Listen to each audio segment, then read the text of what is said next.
বরিশাল শুধু নদীনালা কিংবা সৌন্দর্যের শহর নয়, এই মাটিতে জন্ম নিয়েছেন এমন সব মানুষ যাদের অবদানে আলোকিত হয়েছে ইতিহাস, সাহিত্য, সংস্কৃতি এবং আমাদের মুক্তিযুদ্ধ।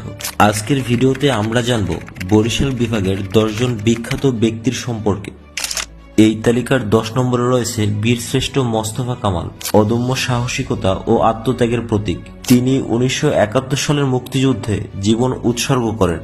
9 নম্বরে রয়েছেন বীরশ্রেষ্ঠ মহিউদ্দিন জাহাঙ্গীর, মুক্তিযুদ্ধের বীর সেনানী, চরম বিপদের মুখেও সাহসিকতার সাথে যুদ্ধ করে শহীদ হন।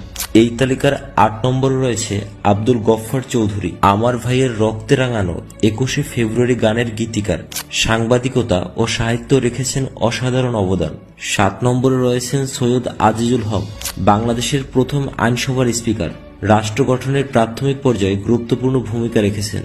6 নম্বরে আছেন শহীদ আলতাফ মাহমুদ, আমার ভাইয়ের রক্তে রাঙানো গানের সুরকার এবং তিনি মুক্তিযুদ্ধে সক্রিয় অংশগ্রহণ করে শহীদ হয়েছেন। এই তালিকার 5 নম্বরে রয়েছে জীবনানন্দ দাশ, বাংলা সাহিত্যের কিংবদন্তি ও প্রকৃতি নির্ভর কবিতার অগ্রপথিক, আধুনিক বাংলা কবিতার শ্রেষ্ঠ কবি।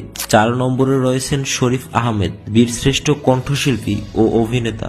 এই তালিকার 3 নম্বরে রয়েছেন দেলোয়ার হোসেন সাইদী, আন্তর্জাতিক খ্যাতিসম্পন্ন ইসলামী বক্তা ও গবেষক, যিনি দাওয়া ও ইসলামী জ্ঞানের প্রচারে উল্লেখযোগ্য ভূমিকা রেখেছেন। 2 নম্বরে আছেন শেরেবাংলা একে ফজলুল হক, বাংলার কৃষক জনতার অধিকার আদায়ে লড়েছেন, ঐতিহাসিক লাহোর প্রস্তাবের অন্যতম প্রস্তাবক।